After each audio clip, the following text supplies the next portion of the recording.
Hello, everybody. Welcome back to How Come. This episode is with one of the nicest guys in comedy, Pete Lee. You might know him from his stand-up special, Tall, Dark, and Pleasant, or as being the first stand-up comedian to receive a standing ovation on The Tonight Show. I love him. You're going to love him. And today we're going to talk about nice guys. Do they really finish last? How come? How come? How come I can't achieve? How come I can't achieve? I'm rolling up my sleeves. I'm rolling up my sleeves. Oh baby, I believe these guests can help. Cause I can't do it by myself. I wanna jizz. Yay. Hey, there we go. This meeting is being recorded. Yeah. Thank God. Yeah. It's an inside joke, you guys, because we already tried this before. We had the most delightful conversation. Yeah. It was wild how great the conversation was. And then I it was just a conversation. It was And just then it was just meant. it was just me inviting you over to talk to you for an hour and a half. While Ben sat in the other room. So sad. Yeah, Ben, we just wanted to talk alone. Yeah, it was just like a little bit of a conversational cuck situation.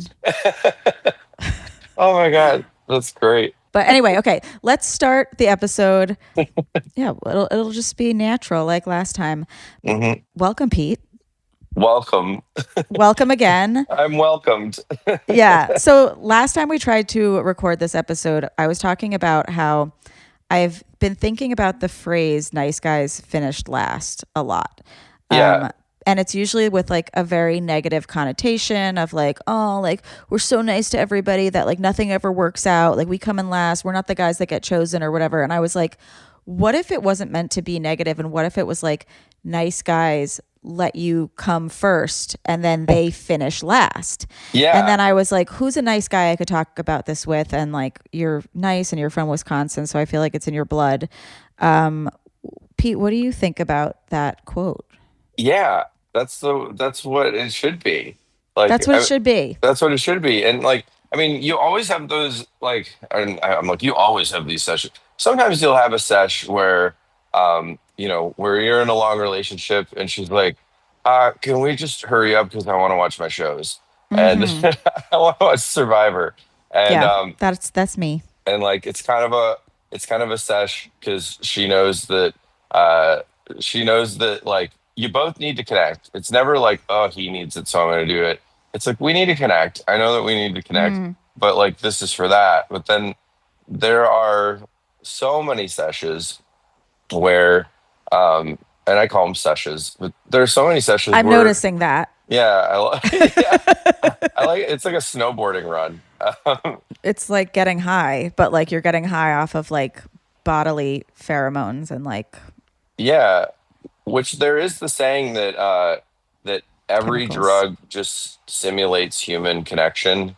Ooh. Yeah, like human connection is the only real drug, and every other drug just simulates it. Yeah. Like if you do cocaine, it's like dopamine, serotonin, and norepinephrine, and it tricks your brain into thinking like, I'm in love. Like you go and then you're like, I'm in love, and that's why you sit with that weird guy at the party that nobody has talked to for that long in his life. I read this thing recently that was like the best thing that you can do for like your emotions is like have little human connections throughout the day with like strangers, which like is one of my favorite things. Yeah. Like just like, oh, we're both in line at like a coffee place and then like somebody's fucking up behind the counter and then like you make like a little silly joke and then that person like laughs and then like your day is so much better. Yeah. Like, isn't that funny? Like if you want a long life, connect with three strangers where you go, can you believe this idiot behind the counter? Oh my God. Or like the person behind the counter is like, oh my God, can you believe this idiot online who just took an hour to order? And you're like, pfft. Like just talk shit on someone with someone else. Talking shit is so nice guys do finish last. Assholes that talk a little bit of shit.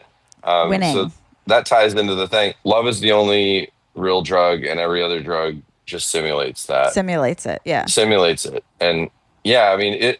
I don't know. I do believe that.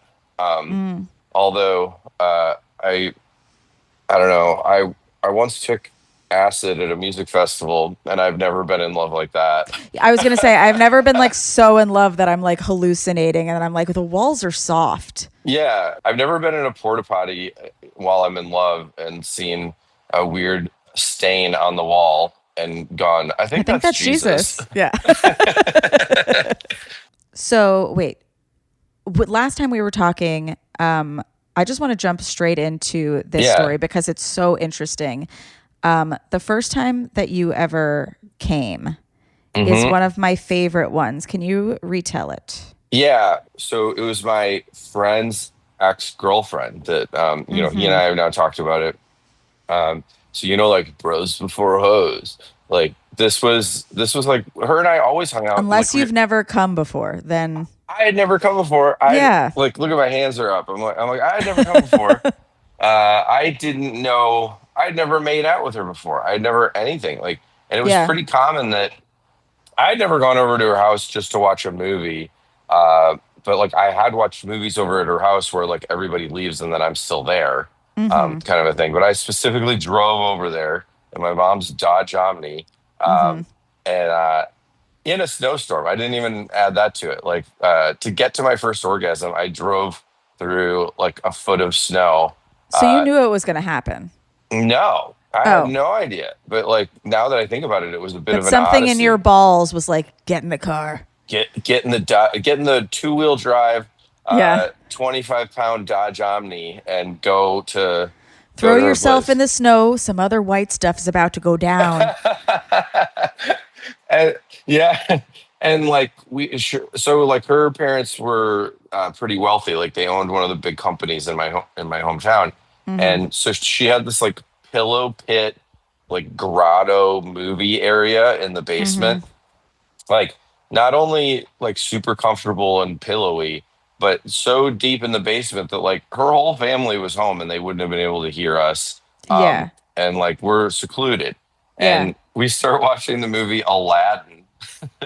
As you do. Yeah, we start watching the movie Aladdin, and then we're like, we start making out, and I was like, oh, this is great. And like, I was familiar with making out, and like I had girls like kind of give me a handy before, but never to release. So like Okay. when she started doing that, I was like, okay, like this is what this is, and Yeah. no more than that. And because like any like it probably was similar to how you felt like before you had your first orgasm, right? Yeah. Where you're Things like, are feeling good. I'm having a good time. yeah, This must be it. this must be the sensation that everybody's been telling me about. Yeah. And turns out it wasn't. Because she's like, can I go down on you? And I was like I had like seen that. Like we all used to go over to Joey Fryer's house because he had Cinemax, and so like we had seen sex before, Yeah. and but like yeah so I was like, yeah, that sounds like it would feel exactly like the hand thing. Yeah. I don't know how could it feel better than that. There's Yeah. nothing had ever felt better than that. And then Yeah. yeah, when she started doing it, it must have taken, I don't know, like it was like a bull ride. It was like less than 7 seconds. I don't know. I don't know what it was, but I just like completely like I felt like I was possessed and we needed to call a priest to exorcise the demons out of it. Like it was crazy. Like I like how people like women will go like, oh my god, I was ugly crying. Like I Yeah. was ugly coming. I was like, ah! Like I sounded like Ozzy, and I was just, it was wild. And afterwards, like she, like she knew how, like she knew that I had never come before, Yeah. but yeah, she was like she kind of was like, "Are you okay?" kind of a thing, and not in a dick sort of a way. No, like in a nice way. And like, hey, are you okay? Like Yeah. that was intense. I don't think she had ever witnessed that before. But yeah, it was just crazy. Like I remember, like if you're in a pillow It sounds grotto, so nice too in the pillow grotto. It Like was you're like, everything has just been released. I'm in the coziest place in the world. It looks like one of those AI things that's like, what month were you born? You get this bed. And it's like a pillow grotto full of cum. yeah. Yeah. How much cum was down there if I just got to do that during Aladdin? Like, Yeah. look, it must have been crazy. And like how many guys she deflowered down there. She was probably a virgin surgeon. Do you want to hear something interesting just before we Yeah. finish the rest of this story? Is Yeah. the guy who took my virginity, the girl who virgin surgeoned him, DM'd me this week. Whoa, really? Like out of nowhere, just because I had posted about this mermaid show I've been doing with my friend Betsy. And she was like, I don't understand what this show is, but it looks awesome. And I was like, oh my God, you should come. And then I was like, oh, she like kind of is responsible for like me having sex. Cause like if she had never done that to him, then he, Yeah, he would have been probably too cute. shy to. Mm-hmm. Yeah. Wait, this is a sidebar, or maybe we can talk about it later. Like, how much sex could you have had if you would have had it earlier? Like, because there were so many girls that like I was with that if I had done it before, I'd be like, oh yeah, we should do that. Or Yeah. If I didn't realize, or if I actually, let's say, reprogrammed my brain to having sex with people doesn't make me a slut, and it's oh, actually just like for me to have fun. Oh my God, I would have had sex with so many more people in high school and so many fewer people after. oh, that's funny. Yeah, yeah. Like my high school girlfriend. We never had sex, and then she had sex with someone in college, and then I had sex with someone in college. And I don't think that she feels this way now, or I can't put words in her mouth. But at one point in our lives, like in her college years, we came back together and hooked up. But we still didn't have sex. We just had No like oral. way. Because in high school, we just had like the most oral. And like I would go down on her and she'd go down on me. And then like every once in a while, we'd be like, should we do it? Like you're the person I should lose my virginity to. But Uh-huh. we got back together in college. And then I don't know why we didn't have sex, but like we talked about like because I think that we thought that like maybe later on in the week or maybe something, but then I remember that week like I had to go, like I had to leave town because I had to do a comedy gig, Uh-huh. and yeah, comedy ruins everything. But It we can. had talked about how yeah we both talked about how like we wished that we would have lost our virginities to each other instead of the people that we Well, is did. she married now? She is, yeah. Okay, Yeah, so you just have to wait for her to get divorced because you're good to go at this point.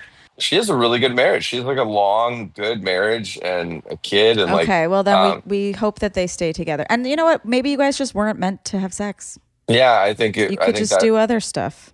yeah, I think that yeah, we can just do other stuff now that she's married. Now that she's No, married, just no, hand stuff. no, just handsome. No, I've seen her since she's like been married and stuff like that, and she's like a uber faithful person, and yeah, I admire her and her marriage. But Good. Nice yeah. girl, nice guy. Wait, let's get back to the grotto though. The pillow grotto. That was so New York. Yeah, nice guy, nice guy. Let's go. Let's get back to the Nice guy, blowjob in the nice gal. grotto. Let's go. No, because the most important, or not important, the most interesting thing to me about this story is after she Mm. blew So you. she's like, do you want to go down on me? And I was like, yeah. And she's like, I'll teach you how. Yeah. And she taught me how, and even like prefaced it like every girl's different, but like every girl's not different.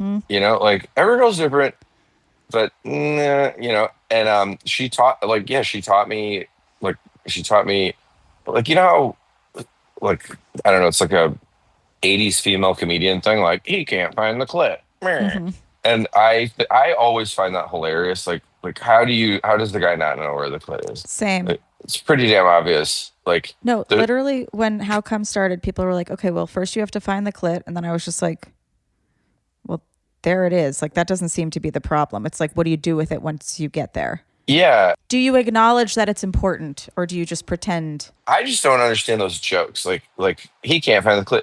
It's like every city where two rivers converge. Like it's just Yeah, no, but they're giving people, honestly, like too much grace, being like, oh, yeah, you can't find it. When really it's like, you don't know anything. Like, you don't care, and you don't know what you're doing.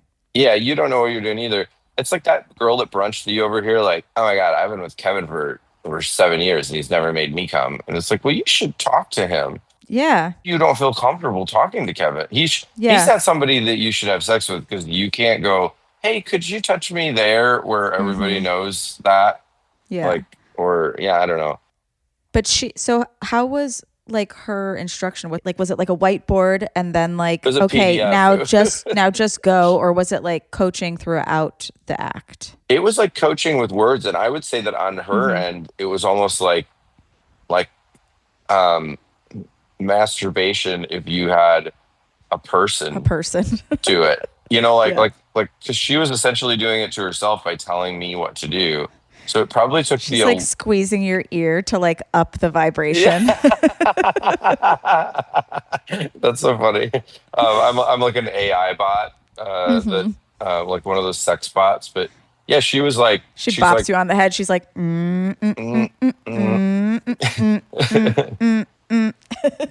Yeah, I mean, I can kind of like even run you through it. Like I remember she told me she's like don't just like she's like this is the clit and don't just go for it. Like kind of like get it warmed up, tease around it. Like she even like talked about like the clit hood, and she's like, you like kind of lick over it. And her thing was that she's like, you'll meet women with different sensitivities. But she's like, I'm very sensitive. And like, I don't know if clits are like taste buds where like they desensitize as you get older or something like that. I'm not sure. Do taste buds? Well, that's why they say that, like, oh, you're young, you don't like asparagus or whatever, which I still don't. But like young taste buds, you know how we all love lemon in our water? Like when you're young, lemon is insane to your taste buds. I don't like lemon in water. But I also say I'm not grown up enough at this point to like seltzer. So maybe my taste buds haven't matured enough yet. Yeah. That's maturing, not like I do know some guy who in his like 80s, I think he had throat cancer or something, and he needed to have extra flavorful foods because he couldn't taste stuff. I don't know if that happens to everyone. I don't know. I mean, I've just heard it said, but it was mostly said to me when I was younger, because I'd be like, I don't want broccoli, and they'd be like, when you're older, broccoli will be delicious. But broccoli is not delicious. It's a butter salt vehicle. It like broccoli is delicious. I don't know what you're talking about, Pete. Yeah, no. I don't know. You're an old soul. Your taste buds are an old soul. But anyway, yeah, she basically was like kind of go like you gotta go easy on the clit to begin with, and then get in there and then she even was like kind of press on like stomach. Press on like the upper pussy to like get the hood to go up. You know, if you like that's hot. She's like, sometimes it's not. She's like, if I had to pee and you did that, I'd be like, no, you know, kind of a thing. Right. And but she's like, she basically was like, here's how to do it with your lips, and she's like, and like lick the clit, and like she's like, sometimes even with me, like I'm gonna want you to go around, or like sometimes I want you to go like around it, but not it. And then she's like, sometimes I want you to like really do small circles, and other times like up and down. But she was kind of like teaching me all of that. And then she's like, and then like lick two of your fingers and put them in. And like she taught me like the come here kind of a thing. And I remember thinking, this sounds like a beginner's Pilates class. It's like, these are all of the moves that you're going to be doing. And then while you're actually on the reformer, I'm just going to be yelling them out. Like, round for 2, up for 2, pull. yeah, pull. That's so funny. Pull. Yeah. Now, yeah, come here. Go forward. But okay, now we're going to need 2 stronger bands. That's right. I'll give you 2 seconds to put them on. Oh, God, whenever you... And we're round. Oh, God. That's so funny, except for the Pilates reformer is pure torture on earth. It's like a Braveheart Yeah. torture rack. Um, yeah, I've worn the sticky socks. I've gone and done it. Yeah. She's like, I've I'm been, going to need grippy socks because I'm going to fall off this bed. yeah, I need the grippy socks. With some fun Pilates saying on the bottom of them. But yeah, but it was so funny because like at one point I remember thinking like how is she not come yet? Like because I came so fast. Like I thought coming was something that happened so fast, and but yeah, then she like kind of took me through it and then like told me what to do, and then I That's remember awesome. when I made her come, I was almost as happy as when I came. Like I Yeah. was like, that was fucking awesome.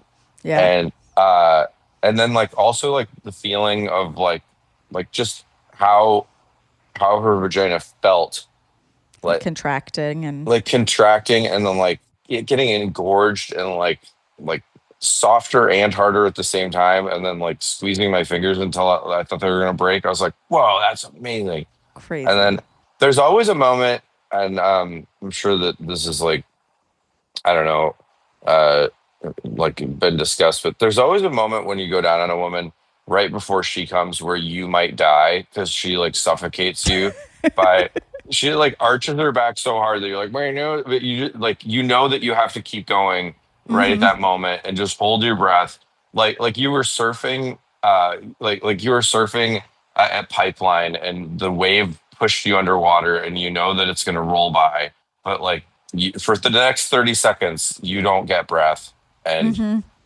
she's gonna come by you almost dying. I've somehow thought that there's like ancestral anger from women to men where they're like, yeah, die so I can come. Yeah. Like a praying mantis in that moment. Yeah. Just rip your head off, except for it's just by suffocation, Yeah.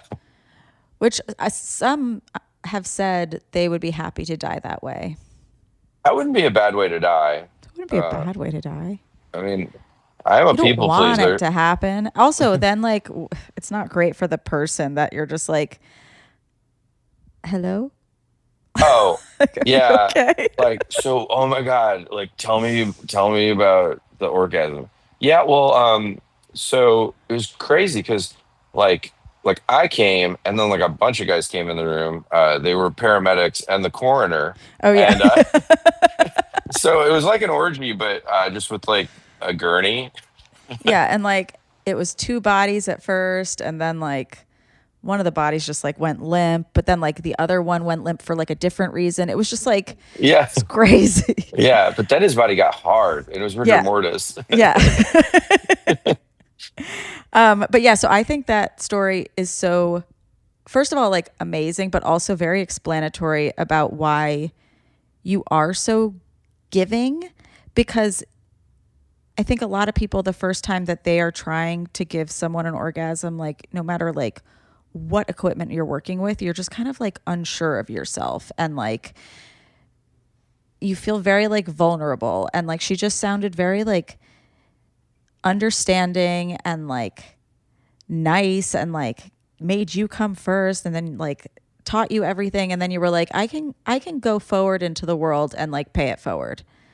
Yeah. Yeah.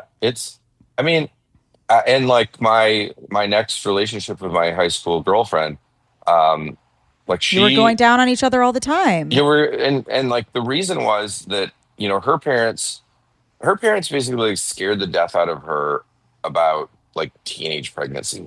And then my brother, the middle brother in my family, he's 4 years older than me. And then he had a baby when he was 19. So like, imagine like I'm 15, like, and so I had my first orgasm when I was 16.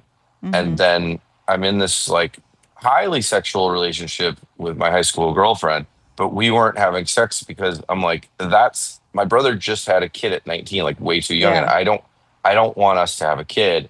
And her and I talked about like, well, we can just use condoms, but then it's always like, what if the condom breaks? And Yeah. I don't know. In my life, one condom has broken. One has broken. One has come off, like in the During. woman, Yeah. and that's a weird thing. when like it's so like scary. it's so scary, but then it's also uh like like a legs up and I'm going to get it, like fish it out of you, Right. sort of a thing. Yeah. That's not hot at the very end No. of everything. But Um also, I'm just thinking back to like the question you asked before about like, would I have had sex with more people? Now I'm like, no, I probably would have had more people go down on me and blown more people, because that also wasn't something taught, like that you could have orgasms that way and it was just as fun. And it was, you were probably yeah, more likely to have orgasms that way.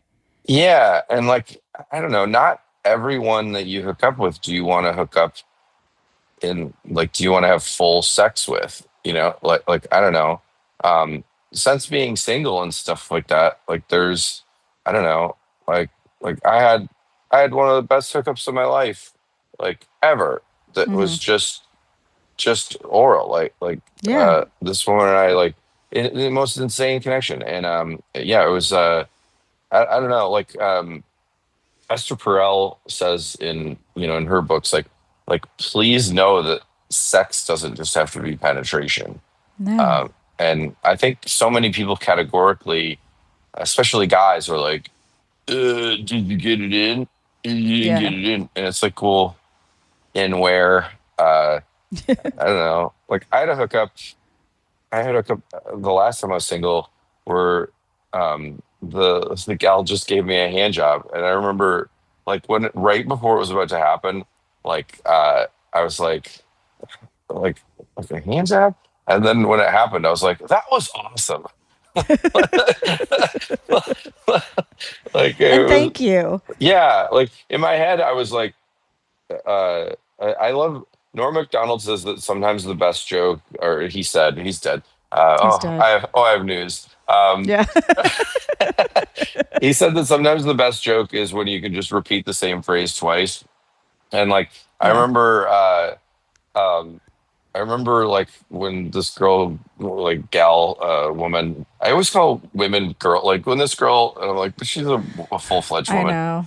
We're all She trying to was, not do that anymore. yeah. I do it all the time. Yeah. Well, for like, I don't know. I guess, well, you would, I guess for an adult man, I feel like a woman could go like, yeah, I was with this boy and it doesn't sound creepy, but I'm like, yeah, I was No, with it this girl. does. It sounds creepy. It's weird. It's weird. Yeah. Yeah. I was, I was with this woman, and when she first started hand jobbing me, I was like, oh, this is like high school. And then like Yeah. I came and I was like, yeah, that was like high school. Yeah. Like, oh yeah. But That's great. it was, yeah, it went from like this isn't sex or a blowjob to like glory days. Don't let it pass you by, glory days. It I was don't know great. if I've ever mentioned this on the podcast. If I have, you guys, I'm sorry. I used to smoke a lot of weed, but there was one time at the old stand that there was a comic on stage that like, love him, so funny, but have seen his shit so many times that like Ben and I started to get bored, and we were like in the AV room basically, and I just started like jacking him off because I was like, I'm so bored. And it's one of like our fondest memories. I don't think I'm great at hand jobs, but like high school, fun. That's also so funny that this comedian that you felt so uninspired by was the soundtrack to this hand job. Yeah. And like I don't know, to you it probably was whatever, but like yeah, you got to ask Ben if he ever has flashbacks, because Oh, there will yes. there will be like 100%. musical flashbacks that if I'm masturbating, I will like think about a moment, like or like the song will Yeah, come into every my head. time this guy goes on stage, he busts. Now I'm trying to think about the old Stan and who repeated so much. Oh God, what if it was me? No, it's not you. Do you guys I'll want tell me you to call later. you and do that bit? Yeah. It's just you being like Wisconsin. Yeah. And Ben's like, "Oh Oh no! I just say my O's real hard, and then he busts. Oh, he's actually doing the same O's. Oh, no." Oh. oh, oh, oh. Oh, that was nice. Oh, this is funny. Speaking of that, um, I was with this gal. Um, it was the gal that I dated right after my wife. That she's from Wisconsin. I told you that she's like the kindest person, and she's Yes. a really kind person, and uh, she's the kindest person I ever dated. And she she was funny because it was like one of those sessions where it was like we were both trying to get me there, like and because for a while after the divorce, I upped my meds, Antidepressants. Yeah. yeah, and then now they're lowered again, but it was quite the feat to get me to go. Yeah. And Up your dose, lower your penis. yeah, and when that would happen, and these are for the people on antidepressants or whatever, like it's crazy how um, like the headline that you hear is like, oh my god, it's so hard to come, or you can't come, or whatever. But when you do come, it's so crazy intense because what you had to do to get there is insane. Mm-hmm. And that I go, oh god, oh. She was like afterwards, like she goes, like you know how you can like record like 7 seconds back, but also like in the rules of improv, if you're riffing, you're not recording. Yeah. But like she goes, like I was finally done coming, and she goes, all right, now I can finally laugh. She goes, do you know how you sounded? And I was like, oh god, oh, and like I heard myself. I'm like, oh god, yeah, oh god. Aw. She's like, I felt like we're in Rhinelander, Wisconsin. We're in the Northwoods and in a cabin. And she goes, that's So just the most funny. Wisconsin that you've ever been. And it's so funny because so many people after my shows come up to me and they go, you really turn the accent on when you get up there. And I'm like, no, this is my voice and it's a microphone, so it's louder. It's louder. That's like when I get off stage, a lot of the time they'll go, you were taller on stage. I go, that's how a stage works. Oh my god, that's so funny. I don't know what to say. Yeah, and I'm not saying that there aren't certain bits where I don't like lean into Yeah. my O's or whatever, but I just think it's funny because I'm up there just talking, and Yeah. and I swear I have the same accent now, but it's just louder into an amplified microphone. But anyway, Totally. Oh God. But wait, so speaking of comics, your name actually might be familiar to somebody who listens to this podcast and isn't necessarily into comedians because Nikki Glaser, yeah, a few years ago. It was like a live recording, but we put it out recently. And she was like, yeah, great guy. Pete Lee gave me my first orgasm. Great comedian, great guy. Do you remember how you did that? yeah. But yeah, actually the last time that I said yeah, and then I was unsure. Oh, and this went to the discussion of, hey, if a guy makes you come, not you don't have to like preface it, but afterwards go, I came. You Right. know, Yeah. um, I was just with a gal that like was coming over and over and over again, and I was going down on her forever, and then Mm-hmm. I was like, hey, like I finally was like, are you getting close? And she's like, I came like 5 times, and I'm like, Yeah. you got to tell a guy. You're like, Like would have been nice to know. because like what I was telling you about like the sensation and like the tightness and Yeah. the whatever, Yeah. um like I couldn't tell if it was you got close because sometimes you get close but then it didn't happen, Right. and then like noise wise and breathing wise I'm like I think that It's I think different for everyone. and and yeah, and I had never been with her before, and I was like and then but like yeah, and it's not like if you tell us we'll stop, like you can go I want multiples or Yeah. like for me I'm like I always offer, I'm like, do you want to tell her? No, it's like doing comedy to a silent room. And then at the end, you're like, was it funny? Yeah, And they're like, oh, yeah, I laughed internally like 17 times. And you're like, yeah, well, I felt really yeah. bad up there. And it's not like it's not necessarily about validation. And to like quote Nikki Glaser, in her bangin' special, Mm-hmm. she had a bit about like, guys, if you want a girl to blow you, tell her she did a good job. Be like, Yeah. you're a good girl. Like she was like, all we want is a good girl, and to a certain extent, like I don't know, like I was with someone for a long time who's a narcissist, and Yeah. narcissists actually like weaponize sex, and they will, and I'm going to answer the Nikki question, but they'll actually like have sex with you and then like do a dig or a put down at the end of it, so that like it takes your favorite thing and it makes even that bad. Yeah. And but like but yeah, that like That's oh the my god, it worst. came, or like Amy Schumer had this bit about like, guys, we don't want to talk about sex afterwards, and I'm like, a lot of women do, and I like do. Yeah. it's also really healthy. Hey, we're like like not, it doesn't have to be like, was I good? It's just like, what did you like, or like, yeah, I liked that, and Yeah. or like, even during like a little less of that and a little more of this, or you know, I just like even being like, that was fun, right? yeah, it's fun. You know, Yeah, I maybe a think high it's, five, oh, definite high five. But sometimes a high five. but so with Nikki, like Yeah. the first couple nights of us, we only had sex one time, and the He's a one hit wonder. I'm a one hit wonder, and to my knowledge, this was like very early on in her sex, and so she like I was out of college. She was literally like about to graduate at KU. And then she came to hang out when I was with Harlan Williams at the Kansas City Improv. Sick.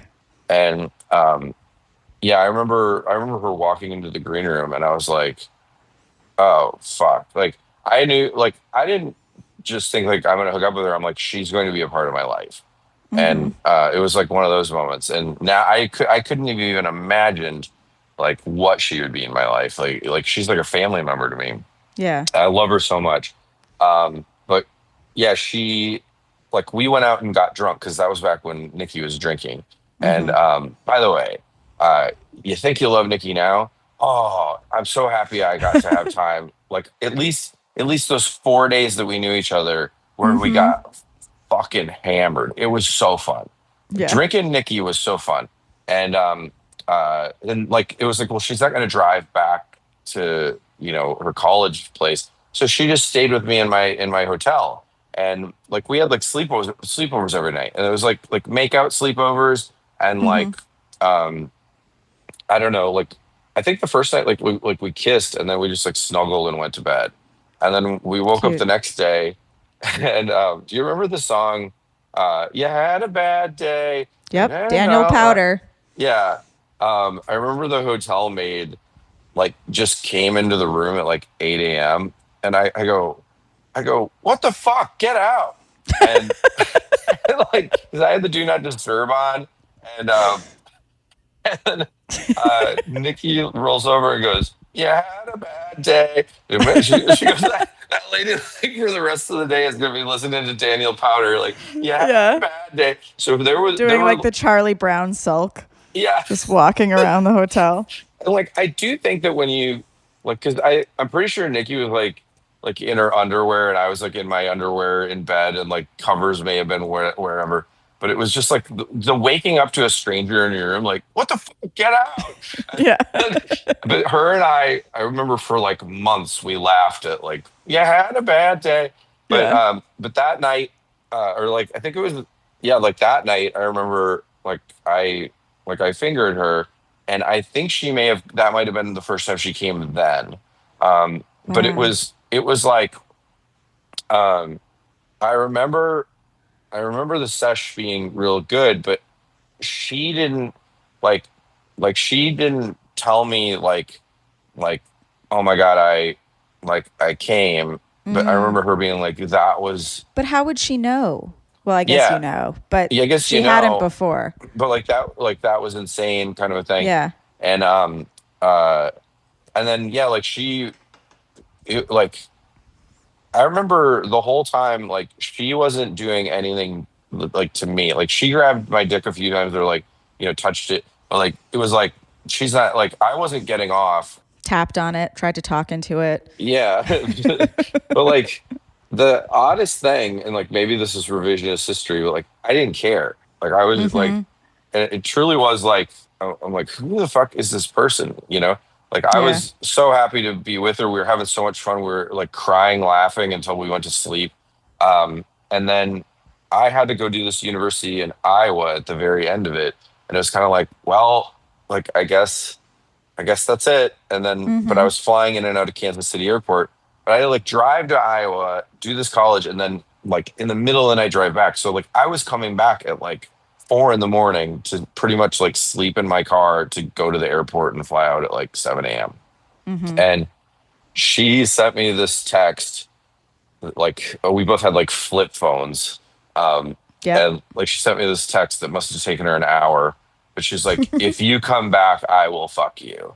And I was like, okay, like that sounds way better than sleeping in my car. And also like, whoa. Well, she didn't say she'd let you sleep over. She said she would fuck you, and then you'd Yeah. have to go sleep in your car.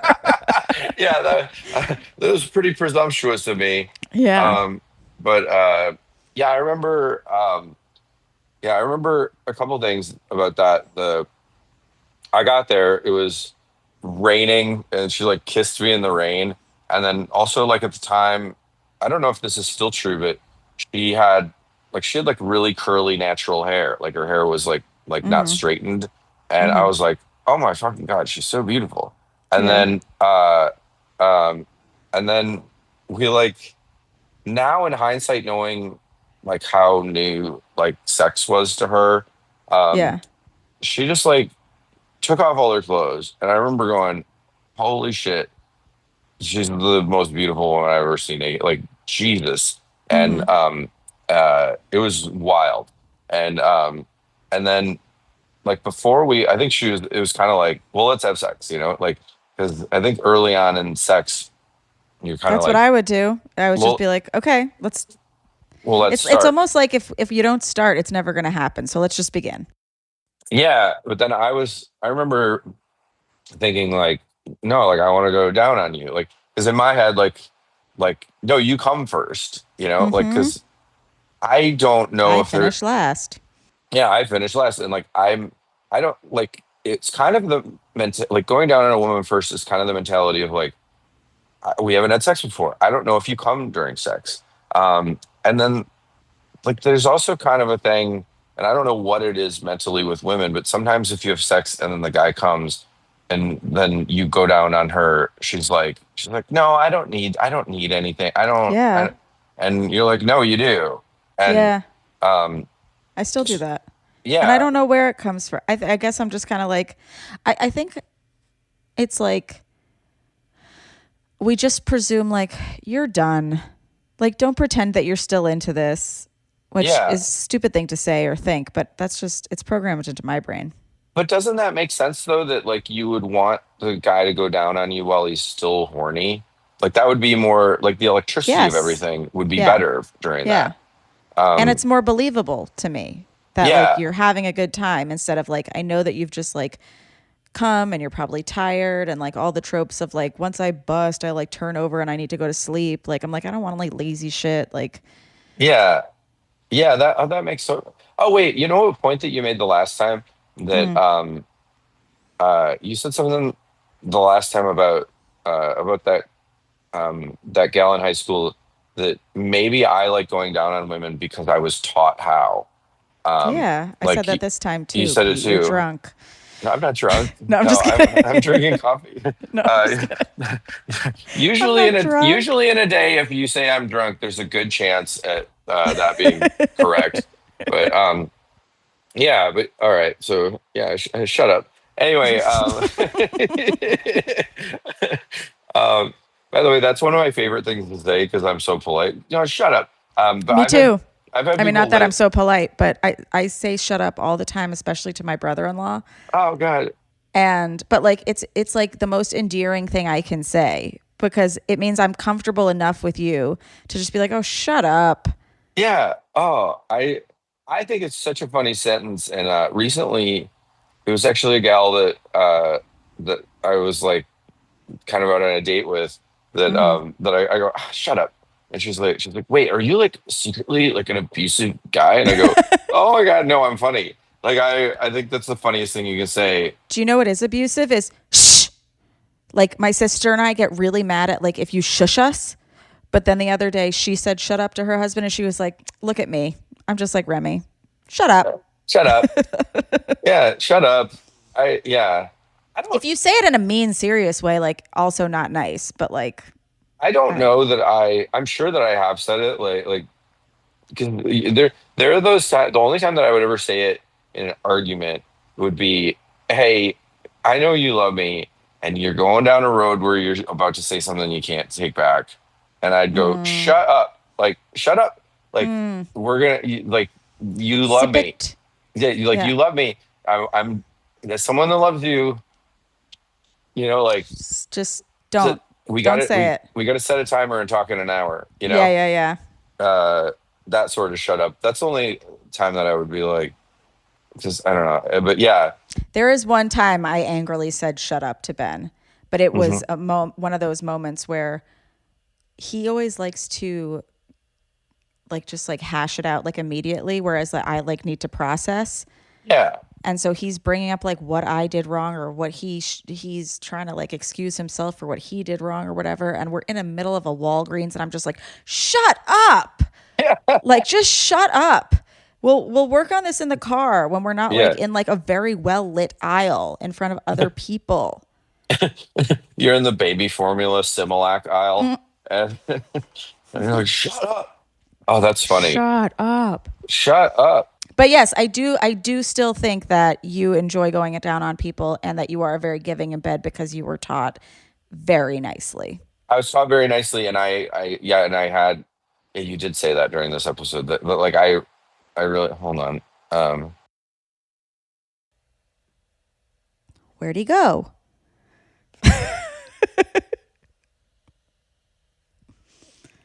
Should I text him? Pete, please come back. I didn't mean it. no, no. When I said shut up. Shut up, dude. Shut up. So I have a call with my my social team, and Okay. so like every Tuesday at 4 p.m. I have therapy, and before that I have my call with my social team. So it's kind of like I take care of all the like business shit. Like my Monday meeting is with my team is Tuesday at 3, and then I do therapy after that, and then it's just a good week. And That's nice. it's Wait, so then you nice. have to go. Well, they had a fire drill in the building, and they're out in LA, so they're like, we take fire drills seriously. Yeah. I can make fire jokes, but anyway, I Pete's was house burnt down and then he Pete's, just like went on Fallon. yeah, and then I just went on Fallon. It was like no big deal. Yeah. Uh, but it was no big deal. But anyway, but we were getting back to the like going down on Nikki Glaser. Yes, going down on Nikki Glaser. The It's so name of the funny that episode. like Just that kidding. sounds like the biggest kiss and tell thing, but she's already kissed and told, and then we've also done podcasts together, and we've done her Yeah. radio shows. Yeah, yeah, yeah. So it does as a guy like Also, it they're just sounds like kissing Jessica Stein, but like going down on Nikki Glaser. going down on Nikki Glaser. Isn't it funny that the gal from high school, like all names have been protected except for the most famous one. Yes. That's But uh that's because she opened up the floodgates. She said your name first. she did. Yeah. Yeah. And she's just also And like she's so open about it. Like, there's a reason why we love Nikki because, like, yeah. she pays it forward. Like, she doesn't just like gatekeep coming or like what she's watching porn wise. Like, she's like, read this book, watch this thing. Like, these things have helped me enjoy. Yeah, I was just talking with JP McDade last night about just like because he writes jokes for her for some of the things, and like he's like, dude, she's the most generous, awesome person, and Yeah. I'm like, yeah. Anyway, uh yeah, but She gets naked. she gets naked. It's amazing, and then uh to be honest, like I wasn't just going like I want you to come first. Like when she got naked, she was so hot that I'm like I need to go down on you. Yeah, Kind of a yeah, thing. yeah. Like we were like making out, blah blah blah, and then I think I kind of that might have been her first orgasm. I'm not like I need to clarify with her. I was going to say, I'm pretty sure she said to me that it was from head. It was from head. Yeah, I think so. I think I need to clarify that with her. But Yeah, that's a funny phone call. Hey, can I talk to you about something? Yeah. Was it from? She's in the car. Hi, Chris. Yeah. Like her boyfriend Chris is one of my like favorite fucking people on the planet. He's just one of the best. He's one of the best people ever. And hey, Chris. Like he'd probably be like, oh yeah, yeah. It was you going down on her. Can I give? She's told me this. Yeah. Yeah. He calls her Glaze. Yeah, Glaze told me. That's so cute. But yeah, I went down on her and I glazed her. Yeah. but yeah, I remember that kind of being the high school gal moment, like her like possessed kind of a thing, and then yeah, and then yeah, then we totally did it, and I mean the sex was great, and like I would have never known that she didn't have a ton of experience, but that's also like what chemistry is and like what chemistry was. And then Yeah. it's funny that like, as the story goes, like I was dating her and then now my first, ex-wife at the same time. And it was kind of like a bachelor situation. And then I chose my now ex-wife. But when Nikki and I were talking, it was kind of like, Pete, whatever you decide, like we're gonna be friends. And then I called her like, okay, so I think we need to be friends and whatever. And it was not a good call. Yeah. It turned out it was on her birthday. I didn't even know her birthday. Oh my I God. own it. I've owned it on different radio shows. It's fucking terrible. Nikki Yeah. will tell you that she's like, that's not what it was. And like it mainly was that my now ex was like, don't talk to her. Like don't so I honored my now ex-wife, like don't continue this friendship. Don't continue. So I never made it right. Like I should have called her the day after and gone, hey, like, hey, I like, cause I like loved Nikki, like, Yeah. and we talked for a little while afterwards. But I should have been like, hey, I love you. And like, I should have, I just made it right somehow, but I never did. And, Yeah. Well, I feel like when choosing between the two, initially, it sounds like the nicer thing is to choose someone to be in your relationship and be your wife. However, if we look at your track record, Pete, you don't really keep the wives, you keep the friends. So I think yeah, I think that this was a better thing for your relationship. Like she's like a more permanent fixture in your life than a wife could ever be.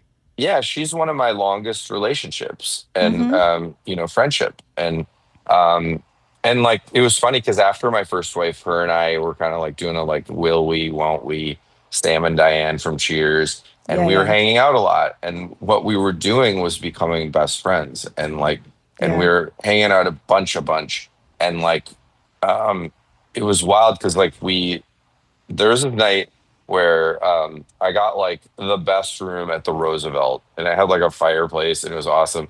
And her and I were like sitting there and we're talking and we both were like, wait, it's not there. That thing, that like, that heat, that sort of like, there was something there and it was like this like almost like family, like familial love, like friendship love. But like she hated me, like she, like she hated me for so long, and like I hated her too. I still maintain that I because she trashed me to everybody who would listen, and this is something that like Nikki and I have cried about, like and she's like she's gone, I'm so sorry, and I'm going, I'm so sorry, like, and yeah, but it was like, but even that thing strengthened like our friendship and what it is today. Like if you even the fact that like the amount of accountability on this person, the fact that she's had so much accountability and gone, I wronged you in this way, and I've also gone, I wronged you in this way, and like we've owned it. I don't think I've ever had. I'm going to say I don't think I've ever had a woman in my life who has had accountability in that way, and that's one of the reasons why I love her so much. And but yeah, so you can wrong somebody, but like man, is it powerful, and man, is it reparative when you own up. And and you both did. but it's so funny that this chemistry that was there for those 4 days, because I had never been around her. You were being, besides like the chemistry and like the fun, like you genuinely were meant to be friends with her. And what is the best way to be a friend is like teach someone how to come. Teach someone how to come. That's Help the best them way come. to be friends. That's the best way to be friends. It's so nice to do. Yeah, it was. Yeah, and now I'm so happy that like I remember we were at Ben Gleib's party and we were talking about like how like the journey of our friendship and like how you like when you come back together and when we realized that like we didn't have that thing anymore, but that this was more special. And by the way, this is like totally a thing where like there could be like a sector of bro that's listening that just hears me say that would be like, "Okay, Nikki's hot. You should. Why wouldn't you try it?" First of all, like, dude, you don't get it, man. Like, you can like put it in with almost anyone, but like to have that kind of a bond is insane. And I remember when she was hosting the Golden Globes, like I had run around with her and watched her jokes and I don't know. I think tried to give a little input here and there or whatever.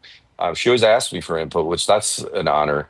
But I remember I was at the bar at the Comedy Cellar, and I was like, "Turn it up!" And I'm just standing there in front of that little TV, and I was crying, like I was tearing up. And the bartender, I think, had met her once, and she's like, "Are you crying at her jokes?" And I was like, "Yeah, there's a whole. I could send you links, and you could listen to the history to different of it. Conversations." Yeah.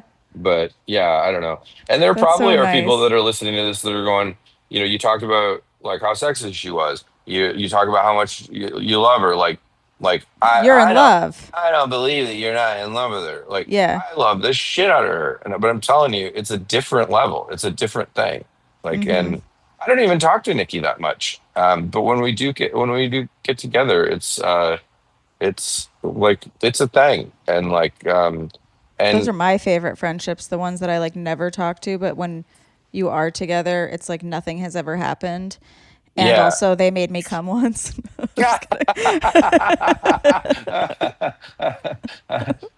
They made me come frequency once. Once. It was a one time application. Wait, so just before you have to go, I usually ask if you have any like sexual goals or relationship goals now. Yeah. I'm doing the weirdest thing that I've ever done in my life. And I started prefacing this to one of my friends the other day, and he goes, "Oh, are you gay, buddy?" And I was like, "Oh no, it's not that. It's way weirder." So I'm a serial monogamist, and I realized that since I've been 15 years old, I've been in relationships all but 9 months. I've been not in a relationship for 9 months, and now I've been sober from relationships. Wait, only 9 months out of. How old are you now? Like 40? I'm 4. I just turned 48. 48. So okay, wow. 30. So since 15. 28 years, is that? Wait, that'd be 30. No. 30. 23. 20. No. 33. Wait, why can't we do math? We're comedians. Wait, 33 years. 48 minus 33. 15. Right? Yeah. That's it. Okay. This is not hard math, and that's funny. We are dead sober. We're dead sober, except for unless I have some shampoo effect from last night. But but I did have a whiskey last night. But the no, yeah. Are you so getting on your iPhone? 9 months out? No, I trust us. 9 months out of all those years, out I of was 33 years. not in a relationship. That's insane. And now it's insane. Now it's been 11 months. But so like I'll give you an example. Like I went out on a date with a gal, and then she was like, "Well, what are you looking for?" And I go, I'm just like, just drinks. Like this can just be drinks. And it was like wait, what? And I'm like, well, I'm not looking for a relationship. And this gal was like, well, I want a relationship and kids. And it was kind of like uh, like it was kind of tense. Like, wait, so you just wasted my time with these drinks? And I'm like, wait, do you think that us having drinks, I'm obligated to give you a family and kids? That's Yeah. insane. That No, is I feel like crazy. that's pretty fair. Like the drinks is where you find out, Yeah. And like, and she goes, so what are you just like especially on the first date. Like a lot of people don't even ask you like that? warm. Yeah. Yeah. And she goes, so what are you just like the fuck, like a fuck boy? And I was like, I guess the oldest one ever. I don't know. Like, Yeah. I'm a fuck man. I'm a fuck man. But like, I No, you're don't, the opposite. You've just been in relationships too long. So the goal is to date, but then not get into a relationship for a certain amount of yeah, time. like Okay. anything that happens has to be casual. Like, Okay. but like my moral code with it, and like you can't, like the heart can't be like pre-dialed in and determined, but um, like my thing is like for at least a year, I'm not going to be in a relationship, and like, um, there have been gals that like I've hooked up with that I would say there's like a very strong bond and there's a friendship there, and like, but I'm not going to be monogamous. None of the situations are open situations; they're non-situations, They're in yeah, yeah, yeah. that way. It's like, there's an understanding of like I have to do this, and um, to quote Dante Nero, if a woman if a woman hears you say this, like I have to go through this single year and this is what I need, and then she goes, no, I'm gonna get you to be in a relationship. That woman doesn't give a fuck about you, because Totally. you're telling her this need, and I know that like I'm intellectualizing a need of like, oh, I want to smash for a year, or whatever the worst, most ill-intentioned way of saying that, or most jaded way of saying that. Um, Because you you're not like, I want to be celibate for a year. I want to not date for a year. You want to just try to be casual try to be for a year. casual. By the way, like I'm not outcome. I've never been really outcome driven. Um, like a lot of guys go out on a Friday night and they're like, I just want to get it in, and I think that's so funny that like you're like, I want to have sex, haven't even met her yet, don't know the quality of the person, Can't um, wait can't wait to get it in with whoever, in like 6 hours. in 6 hours, like not knowing her, not knowing anything. Hope I don't have to wear a condom for this person that could be terrible. Yeah. And Jordan Rock said something to me recently. He's like, you got to be careful at soul ties. Do you know what soul ties are? I know what soul ties is in the Love Island term. Okay, maybe it's the same thing. It's a The place where you go and sneaky hook up Oh, because you're, really? yeah. Oh, yeah. That's what Jordan and I did. Okay. So, no, no. He said that it's, like if you're like hooking up, he's like, have you ever just been around somebody that has bad energy and then you get their bad energy? He's like, imagine that like their soul is tainted, and he's like, when you have sex with a woman, and like she's toxic, like you get a little bit of that soul tie, like that soul residue. So like you can hook up and you can come and be like, that felt good, and then afterwards you're like, oh, why, why does my soul feel sick? There's a demon in there now. There's the demon in there now, And it and happens to us too.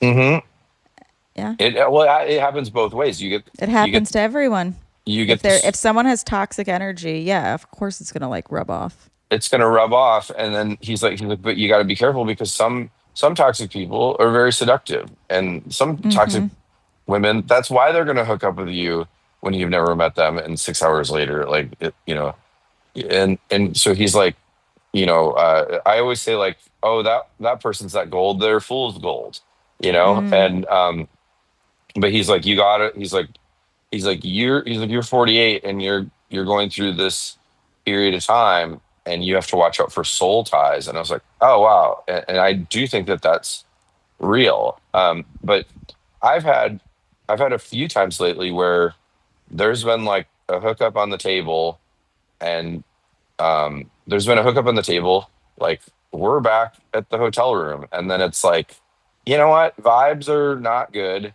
in that way. like vibes aren't negative. It's not bad, but it's like, let's have a drink and call it a night, you know? Yeah. Wait, I'm looking Which, up soul ties just because I yeah, love Jordan, but I'm not going to like just believe everything he says. whereas But it putting that into, says a soul tie is a profound emotional and spiritual connection between two people, which can either be positive, like a strong bond with a spouse or a friend, or negative, resulting from unhealthy or sinful relationships. That's interesting. oh, Unhealthy or toxic relationships, let's say, because so like yeah, like you could have a great night with somebody and it's like totally great vibes and then you part ways and like you feel totally good, or you have a really great night with somebody and there's toxic energy and now that energy is in your body. yeah. And, yeah, so he's like, you really got to be careful of that. But I feel like I've been careful with that to like not have, I don't know. That's why, like, that gal that I went for drinks with is like, so what, you just want to have drinks and hook up? And I go, only if it's healthy. She's like, what does that mean? Yeah, like not if you don't want to. Not if you don't want to. Also, not if I don't want to. Like if the like I'm learning how important vibes are. Like, and not just like, are we horny vibes? Like are you like, there's just has to be so many qualifications there. And Yeah. it's also made me realize like like this stretch of time. So like there's just a lot of nights where I'm just alone, like most. Um and like that's interesting because like I'm alone a lot, or um there's been several benefits and several drawbacks, like last night when I went to bed I was kind of lonely, and I was like, man, this is wild. Like and then I've also realized like how much energy I have, because the energy that you have to put into even a good healthy relationship is a lot of energy. I was like, oh my god, I'm not expending that energy. And you're putting that energy back into yourself. And so I'm not saying this about you, but for a Yeah. lot of serial monogamists, I'm going to include myself in this, but we are searching for like our missing piece. Yeah. And there's that book, I don't know if you've ever read it, by Shel Silverstein, where it's like, I'm looking for my missing piece. And it's like a big O that has like a triangle cut out missing. And it tries all these different size triangles. And eventually it finds a triangle that like fits, and they roll together for a while. And it's really nice. And they're rolling perfectly because they fit perfectly. And then at the end of the book, they go, well, that was nice. And they break up. And it's kind of sad, but it's very realistic. And like, it's a children's book. And then I just found literally 2 days ago the sequel, which is called The Missing Piece and the Big O. And it's not about orgasms, but it's about a missing piece who's looking for their big O that they can fit into. And it's like, some of the O's had too many pieces missing, like they were like fucked up and they were like looking for too many people to fill them. Some of them had too many pieces, like they were basically like a fuck boy. Some of them were too fragile, like if I pricked it they would pop. Some of them put me on a pedestal, whatever. And then one day the missing piece meets the big O, and the missing piece is like, who are you? And the big O's like, I'm a big O. And they're like, oh, maybe I'm your missing piece. And the big O goes, but I'm not missing a piece. And they're like, oh, but like, how do I want to roll with you. And they're like, okay, but you can't roll with me, but you could roll next to me. And the piece is like, I'm a piece, I can't roll. And then it starts trying to roll, and it like softens its edges, and then it starts rolling. And then the end of the book is the two of them just rolling next to each other. And it's about being like whole and like fulfilled by yourself, where like you don't need somebody anymore. You're with them because you like them, not because you need them. You're not missing a piece. You're your own thing. And so it's these two little O's. And so that's what I think when people take like a little break, it's like you're filling up yourself. And then you're going to find someone eventually who doesn't need you either to complete them. Yeah. It's just like a nice person to roll with. Wow, that's wild that Shel Silverstein wrote the Isn't it nice? the most comprehensive literature on codependency. That's better than every book that I've been referred to. Literally. Yeah, that's wild. Yeah, I mean it's true, and I'm already starting to, fill in a lot of that gap within me and learn that, and uh, I always thought that because I was in relationships and I was codependent, and I like alone time. So like I like alone Yeah. time in a relationship, and I love together time. I was like, well, I don't have a missing piece. I don't like, but yeah, Mm-hmm. I do. Oh yeah, I do. First of all, I'm a comedian. All the symptoms are there. Right. But uh, yeah, but it, and I'm in therapy, and like I've been through a lot this year. So it's really Yeah. weird that like I've been through a lot, and then I'm also choosing this time to like go back and Reset. remap all of this original stuff. Mm-hmm. But it's like it's been such a big emotional year, and in some ways I feel like I'm like, with the tragedies that I went through, like Mm-hmm. like I feel like I am like still like weakened further than I've ever been, but then I Yeah. also feel like doing all this work I feel stronger than I've ever been. Yeah. um No, and you uh deserve to just devote time to yourself.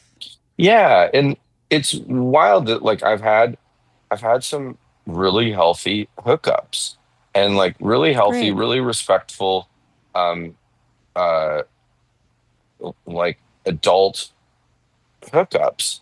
And Mm-hmm. then, like my moral code is like I'm not going to lie to anyone.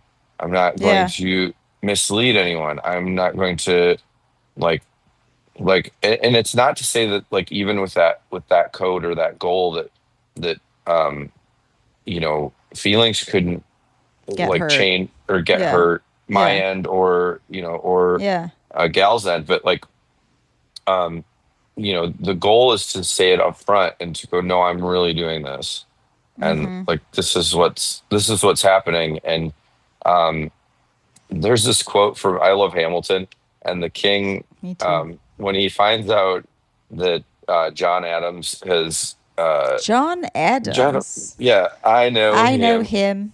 That That can't can't be. be. That's That's that that little little guy man that who spoke to spoke to me me all those those years years ago. ago. What was What, it? 85. 85? That poor man, they're going to eat him alive. Mm-hmm. But anyways, so like many lyrics later, he says, like, are they going to keep on replacing whoever's in charge? If so, what's next? And then he essentially says, like, I I wasn't aware that was something a person can Person could do. do. Yeah. I'm perplexed. Yeah. Because and I've thought about that. I wasn't aware that was something a person can do. I'm perplexed.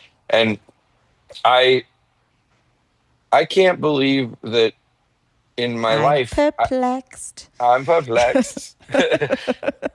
I I'm yeah, I wasn't aware that dating and setting my intention and holding healthy boundaries, and then also being respectful, and like trying, maybe failing, but like trying to make it the healthiest thing possible, and just taking this year for me. I Was a wasn't aware. thing.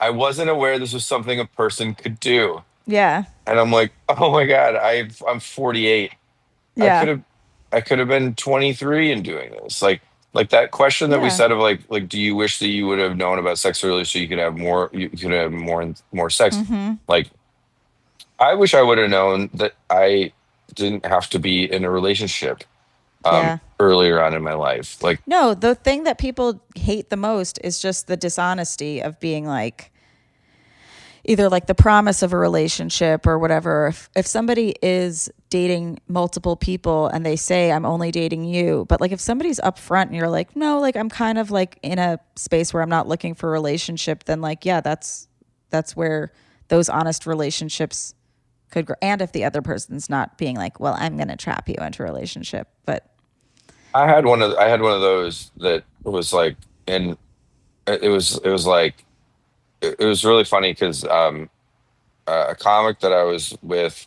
on the road was like, oh my God, what she's doing is disgusting.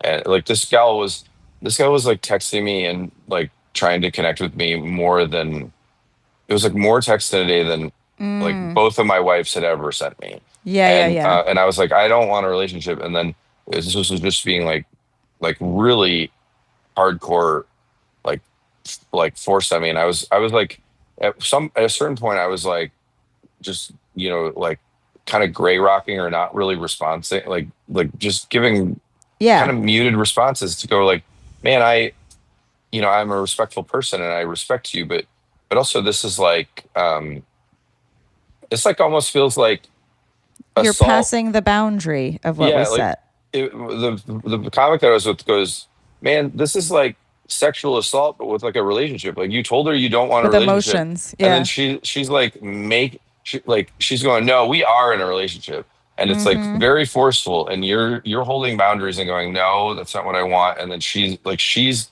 you've not given her consent for this, and Yeah. she's blown. Like I would get off stage and I'd have 11 texts, and I was like, oh my god.